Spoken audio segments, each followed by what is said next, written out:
A ABNT NBR 15575, ela trata do desempenho de edificações habitacionais e ela tem o objetivo de prezar pelo conforto, acessibilidade, higiene, estabilidade, vida útil das construções, segurança estrutural e contra incêndios. Para o sistema de cobertura, a NBR apresenta diversos requisitos, sendo um deles a segurança no uso e operação. Para o trabalho, destaco ainda o requisito manutenção e operação. Para este requisito, a NBR determina que os sistemas de cobertura das edificações habitacionais, eles devem propiciar condições seguras à montagem e manutenção, bem como para a operação de dispositivos instalados sobre ou sob o sistema de cobertura. Então, para este requisito, existem 5 critérios que devem ser atendidos, que são guarda-corpos em coberturas acessíveis aos usuários, platibandas, segurança no trabalho em sistemas de coberturas inclinadas, possibilidade de caminhamento de pessoas sobre o sistema de cobertura e aterramento de sistemas de coberturas metálicas. Dentre os 5 critérios que eu citei anteriormente, eu destaco o critério possibilidade de caminhamento de pessoas sobre o sistema de cobertura. Então, telhados e lajes de cobertura, eles devem propiciar o caminhamento de pessoas, seja em operação de montagem, manutenção ou instalação, e deve suportar uma carga, sem apresentar fissura, deslizamentos ou qualquer tipo de falha. Então, existem os métodos de avaliações dos critérios. E para este critério, o método de avaliação consiste na análise de projeto, em que é verificado se o projeto delimita as posições dos componentes dos telhados que não possuem resistência mecânica suficiente para o caminhamento das pessoas e também indica a forma das pessoas deslocarem-se sobre o telhado. Além da análise do projeto, é também um método de avaliação para este critério a verificação e validação dos cálculos estruturais e ensaios laboratoriais. Para isso, então, é feito o ensaio de determinação da resistência ao caminhamento, em que um trecho representativo do sistema de cobertura ele é submetido a uma carga concentrada, passível de ocorrer durante a montagem, instalação, manutenção, e que essa carga pode ser o peso próprio do telhadista, apoio de material ou ferramentas, entre outros. E essa carga, ela deve ser aplicada na posição mais desfavorável por meio de um cutelo de madeira sobre as telhas. Então, a figura 1 ilustra essa aplicação da carga sobre a telha. Feito todos os processos dos métodos de avaliação, o nível mínimo de aceitação é o M, que atende às premissas de projeto e ao critério possibilidade de caminhamento de pessoas sobre o sistema de cobertura. Dando continuidade aos requisitos de desempenho para cobertura, nós vamos tratar aqui do desempenho acústico. O desempenho acústico, ele é o isolamento acústico entre o meio externo e o meio interno das habitações, e ele trata 2 requisitos aí, o isolamento de sons aéreos do conjunto fachada-cobertura, que são para aquelas casas térreas, como também o nível de ruído de impacto para edificações coletivas, como edifícios, casas de 2 andares. Nós vamos tratar daqui para frente, eu vou apresentar o requisito de isolamento de sons aéreos. O que é tratado nesse requisito para isolamento acústico de cobertura devido aos sons aéreos é o quanto esses sons externos que vêm provenientes de aeroporto, de veículos, o tráfego, estabelecimentos comerciais, vizinhos, o quanto esse som ele entra dentro da residência através dessa cobertura. Tem alguns critérios para ser medido, que é através dos valores mínimos da diferença padronizada de nível ponderada, e ela é preferível que seja feito a campo, porque ele pega um estado real da habitação ali, da estrutura da cobertura. O feito em laboratório geralmente dá uma diferença muito grande e que não é compatível com a realidade. A metodologia de avaliação desse isolamento acústico, ela deve ser feita a campo. Nós vamos determinar aí os valores de diferença padronizada, de nível ponderada. Nós vamos utilizar para essa metodologia de medição a NBR 10151 e a 10152. Então, os espaços devem estar com as janelas e portas fechadas, deve ser avaliado cada cômodo da unidade habitacional.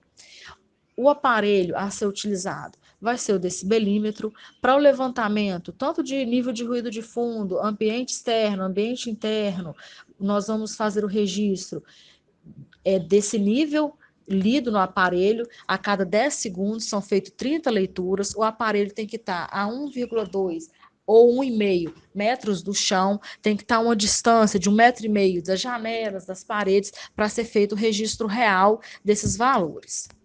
É exigido um nível de desempenho mínimo para esse isolamento acústico do meio externo para o meio interno. O nível mínimo ele tem que ser cumprido obrigatoriamente em toda a edificação. Na tabela abaixo, nós temos alguns valores.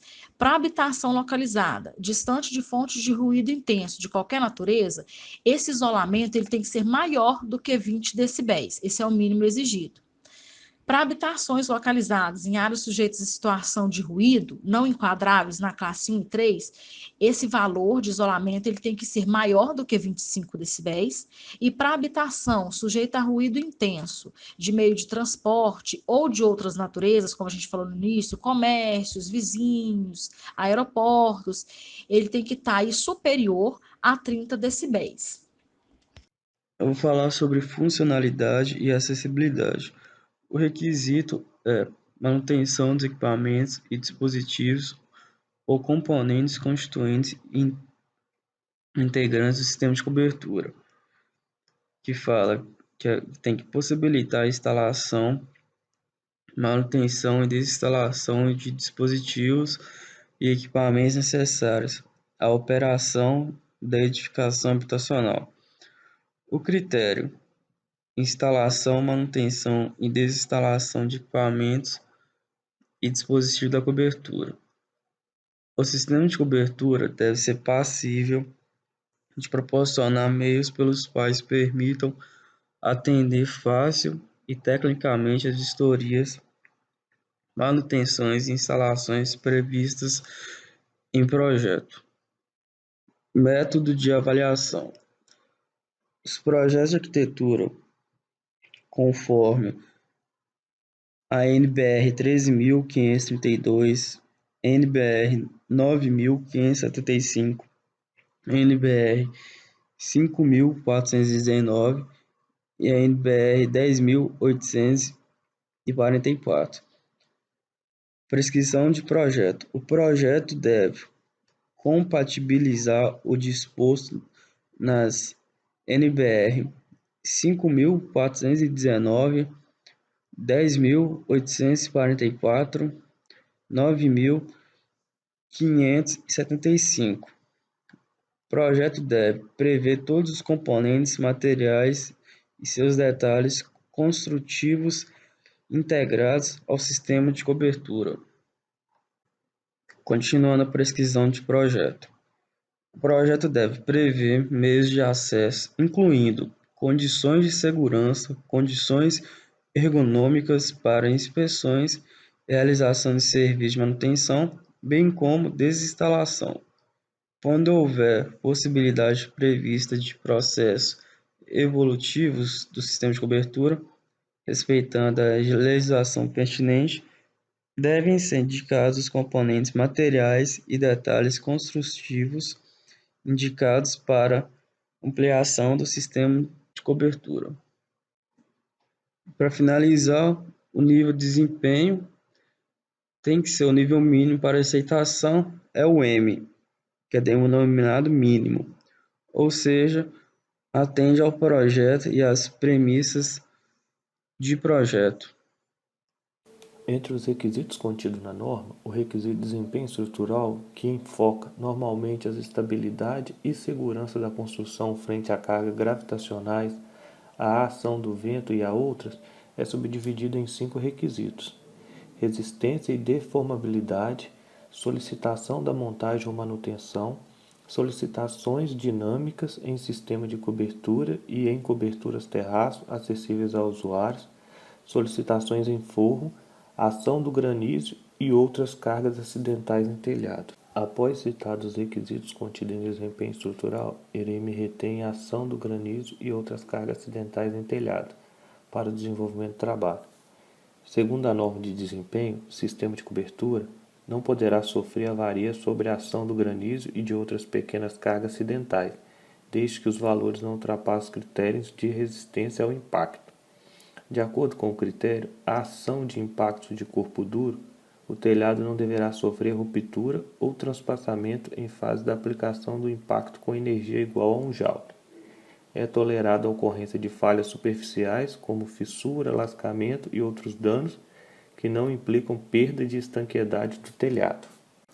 O método de avaliação desse critério se dá através de ensaios laboratoriais, que consiste em submeter um trecho representativo do telhado a impactos de corpo duro, simulando a ação de granizo ou pedras lançadas por crianças, entre outros. É utilizado uma esfera maciça e um suporte para repouso da esfera, de forma que ela possa ser abandonada em queda livre, a uma altura estabelecida. Para isso, o corpo de prova deve ser uma representação fiel do sistema de cobertura, incluindo todos os componentes, sendo o seu tamanho de 5 telhas.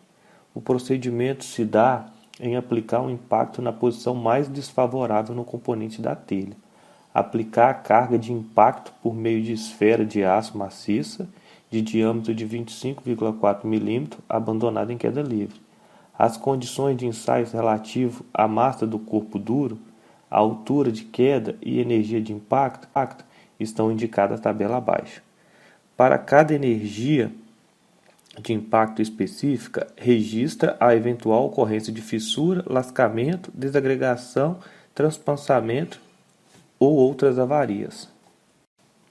O relatório a ser obtido após o procedimento de ensaio deve conter no mínimo as seguintes informações: identificação do solicitante, identificação do fornecedor, identificação da amostra de todos os corpos de prova, desenho do ensaio de tipo, energia de impacto em joules, nível de desempenho, data de recebimento da amostra, data do ensaio, referência a esta norma, registro sobre eventos não previstos no decorrência do ensaio. Após a realização do procedimento de todo o método de avaliação, o resultado deverá atender o nível mínimo para aceitação, que é o M, denominado mínimo, ou seja, atende às premissas de projeto e aos critérios de resistência ao impacto, conforme mostra a tabela abaixo. Continuando falando sobre cobertura, vamos falar sobre durabilidade e manutenibilidade.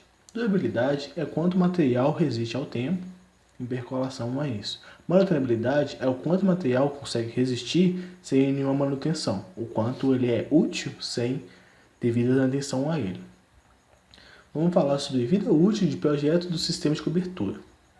Segundo a ABNT NBR 15575, mantém a capacidade funcional do edifício e registra o sistema de duração da vida útil, desde que sejam realizadas as intervenções de manutenção estabelecidas. Os critérios que estão falando sobre esse sentido são os critérios da vida útil do projeto, estabilidade de cor de telha, outros componentes da cobertura, manutenção manual de operação, usos de manutenção das coberturas.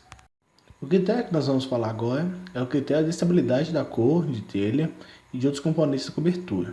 A superfície exposta dos componentes pigmentados, coloridos na massa, pigmentados, esmaltados, anexados ou qualquer outro processo de tingimento pode apresentar um grau de alteração de máximo de 3.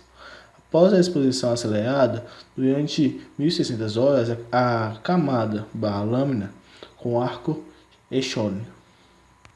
Método de avaliação. Princípio. Esse anexo especifica um método para medição de alteração da camada na escala cinza segundo a ABNT NBR ISO 105-A2, após a exposição acelerada. Esses métodos de avaliação são feitos com corpo de prova. Esses corpos de prova são levados para um laboratório para fazer certas análises. Procedimentos como expor o corpo de prova durante 1600 horas em ciclo numa camada de lâmina com arco Echone. Submeter o corpo de prova a 690 minutos sob a ação da lâmina, seguindo-se 30 minutos sob a ação simultânea da lâmina e a aspersão da água ionizada.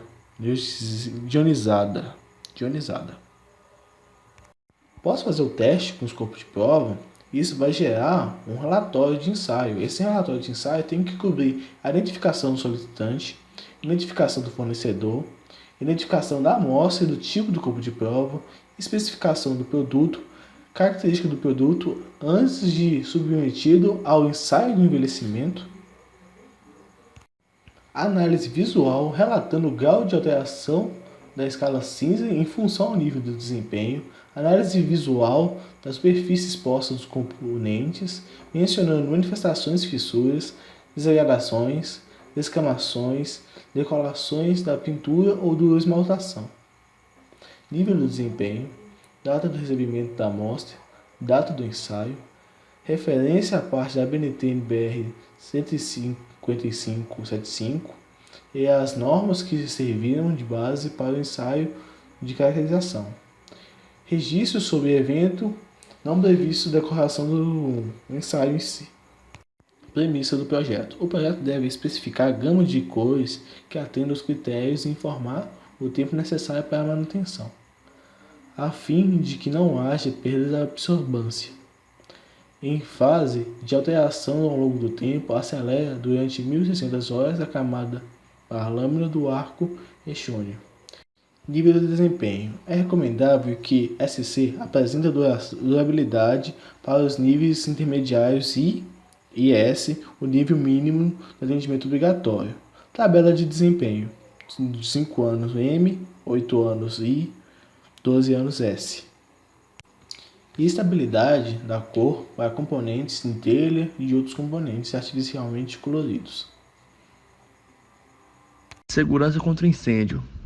Requisito: reação ao fogo dos materiais de revestimento e acabamento.